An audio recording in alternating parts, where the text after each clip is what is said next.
all these old buildings for? Well, to answer that, we have to travel back 350 years, when these buildings wouldn't have been here. It would have been green fields with small houses for farmers and their animals. What?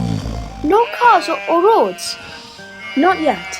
Things started to change when rich men, or industrialists, saw an opportunity to make loads of money from new machinery that was being invented from massive factories and mass producing things. This was called the Industrial Revolution from 1700s to the 1900s. Britain moved from being a quiet, sleepy country to a noisy, busy global power. So, were these buildings factories? Well, things happened a little differently in Wales than the rest of Britain. In Wales, our story was not about the factories. It was all about the coal, which we had lots of and was a brilliant source of power. Oh, so what did the coal power? In these buildings, coal was used to power huge ovens called furnaces to make copper. What's copper? Copper is a valuable metal which is found underground in mines all over the world, from Cornwall to Cuba, Chile, South Africa, and even all the way down in Australia. Once dug up, you need a lot of coal to melt the copper, so it can be made into things, and this is where Swansea comes in. Copper ore was shipped here in vast quantities. In fact, for a time, Swansea was producing a third of the world's copper and earning a new nickname: Copperopolis. Wow, that's awesome! So how do all these countries know about Swansea? Well, Swansea already had a busy port, connected all over the world. The docks, canals and railways made it very easy for coal and copper to be transported up and down the River Tower. Ah, so then what happened with all the copper they made? The copper was used to make all sorts of things, like coins and pots. It was also used in the building of ships and railways. Swansea copper was shipped all around the world, but sadly, some of Swansea's copper was also used by Bristol merchants to buy slaves in West Africa. Huh? What's that? Back then, the slave trade was a big business for European countries who wanted to produce goods as cheaply as possible.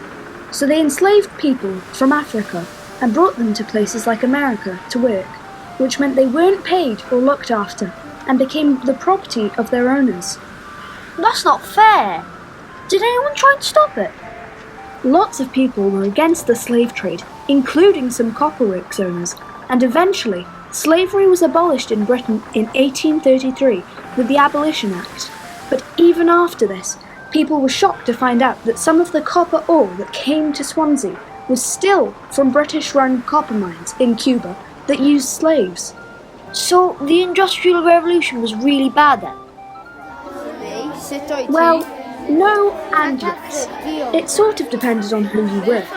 For most people, life was really hard and people didn't have very much. But the copperworks did provide people with jobs and houses, food on the table, and later on, chapels, social clubs and schools for the children, where the Welsh language and culture thrived. So that's a good thing, yeah? Well, again, yes and no.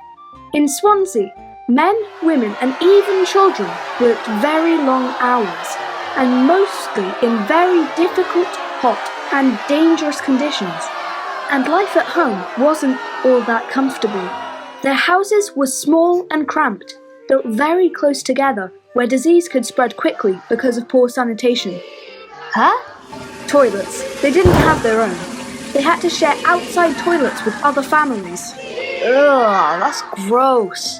Yep, but they didn't have much choice. The copperworks owners owned the houses and made the rules.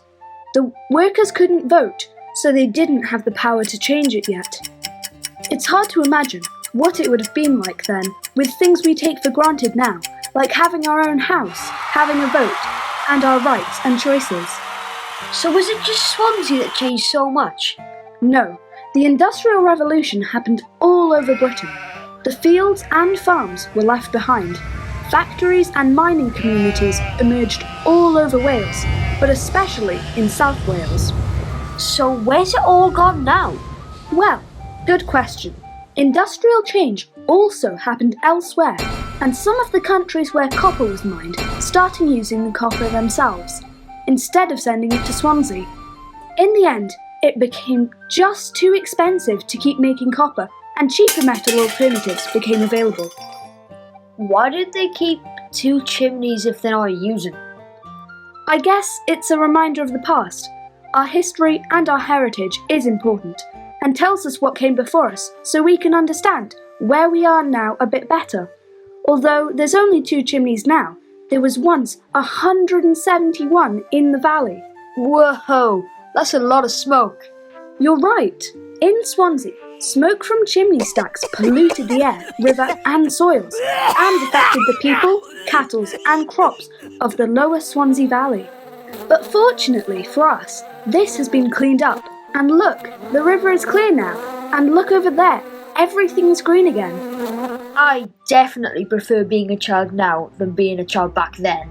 Me too, but just like in the Industrial Revolution, today's technology is changing people's lives across the world, and that shapes how we live depending on who you are and where you live, just like in the past.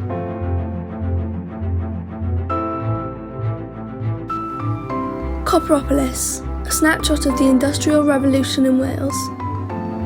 Written by Hannah Nielsen. Additional scripting by Bill Taylor-Beales, Dr. Tracy Breathnach-Evans. Historian Professor Louise Miskell. Producer Dr. Tracy Breathnach-Evans.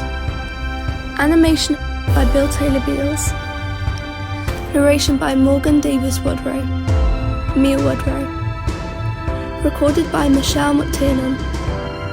Additional artwork and audio by Plasmarl Primary School and St. Joseph's Cathedral Primary School. Archive images courtesy of Swansea University. A Hushland Creative Film production. Copyright Swansea University 2021.